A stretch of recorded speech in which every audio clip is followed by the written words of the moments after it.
interviewing the author of the book Purple Hibiscus, Simamanda Neko. So, Purple Hibiscus is the first book you've written.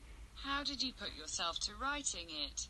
Well, my mother always says I started reading at the age of 2. I started writing when I was about 8, and I knew what I wanted to do with my life at a very young age. At the University of Nigeria, I edited a magazine. When I moved to the United States, when I was 19 years old, I studied several things at the universities.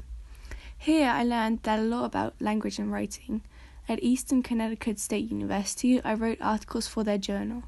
Only in my senior year, in 2001, I decided I was ready to write my own book. Before, I just didn't feel confident enough. Wow, that's so impressive. That you really knew what you wanted and succeeded.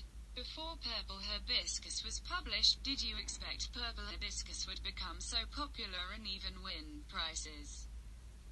Like the Commonwealth Writers' Prize? No, not at all. I expected that maybe just a few friends and some family would read it. I didn't even think they'd all make it till the end of the book. Well, I was very wrong about that. It's so amazing to read and hear all these positive reactions on the book. People really seem impressed by the story. The subject is very serious, of course, and I tried to make a realistic and sad, but also a beautiful story. People really start feeling sympathy for the characters in the book. I think this is why so many people love it. Yes, that's exactly why I'm a big fan of the book. The story has a big influence on your emotions. I felt like I was right there. What about you? What does the story mean to you?